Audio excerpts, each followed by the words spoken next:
ايه الاخبار؟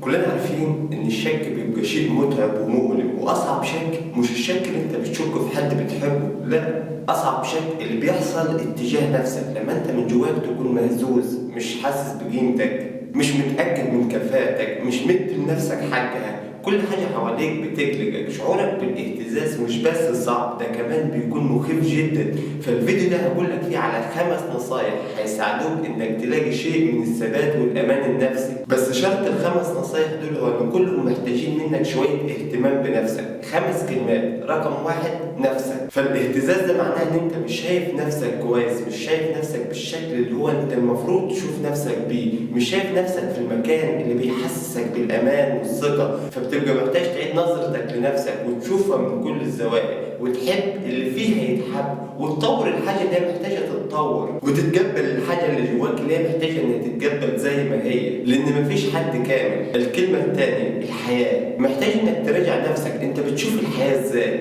النضاره اللي انت بتشوف بها الدنيا ديت ليه محسساك دايما انك قليل ومش ملاحق، ومهما جريت انت مش كفايه؟ بتقارن نفسك بمين وبليه وبايه؟ انا عايز اقول لك ان انت مش في سباق مع حد، المفروض اللي بتقارن نفسك بيه هو نفسك بتاع امبارح. انت كنت عامل ازاي امبارح؟ هل اتطورت عن امبارح ولا لسه واقف في نفس المكانه بتاعتك؟ اللي المفروض انك تقارن نفسك بيه صح هو نفسك. فاللي انا عايز اقوله لك ما تقارنش نفسك باي حد. رقم 3: الحقوق. لازم تقف وتعرف حقوقك ايه على نفسك قبل ما تشوف حقوق الناس. بمعنى يعني لازم تبني مساحات واضحه جدا للحقوق ديت، لازم يبقى عندك حدود واضحه تجاه نفسك، حدود بتكون واضحه كده تتحرك جواها من غير خوف ولا قلق ولا ضغوط من كل اللي حواليك.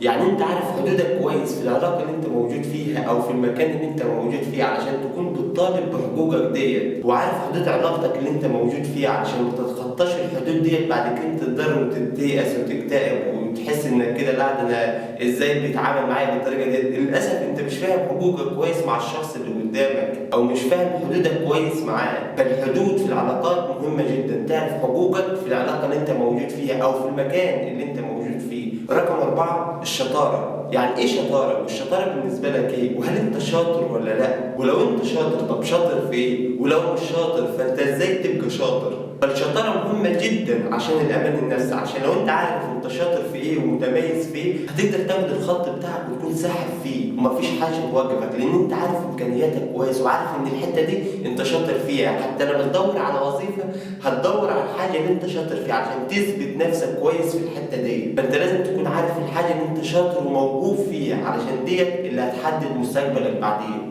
رقم 5 واخر حاجه: الافكار. طب انت بتدير افكارك ازاي؟ فمهم جدا يكون عندك وعي بافكارك، لان هي ممكن توديك في حته وتجيبك في حته تاني خالص. افكارك بتوديك فين؟ وهي اصلا جايه منين؟ اتعلمت تتعامل معاها ولا لسه؟ الافكار حسب العلاج المعرفي السلوكي هي اللي بتحرك المشاعر، وبالتالي لما المشاعر تتحرك الافعال بتتحرك. فاللي انا عايز اقوله لك ان الافكار اللي انت بتفكر فيها في منتهى الاهميه، لان هي اللي بتحدد مستقبلك وبتحدد الطريق اللي انت هتمشي فيه. فدول كانوا ال5 كلمات لو اشتغلت عليهم كويس ورجعت مفاهيمك عنهم هينقلوك نقله تاني خالص في تقديرك لذاتك. هتلاقي حاجات كتير جدا دوشه في دماغك كده بدات ان هي تنزل، هتلاقي نفسك بقيت مرتاح اكتر وتحس نفسك كده انك خلاص بقيت شخص هادي. اللي انا عايزه منك انك تقعد مع نفسك شويه وتفكر في الافكار دي. فلو حسيت انك محتاج اي مساعده في اي حاجه ما تترددش انك تكلمنا على وسائل التواصل، هنكون سايبين لك اللينكات بتاعتها في صندوق الوصف بتاع الفيديو اللي انت بتسمعه.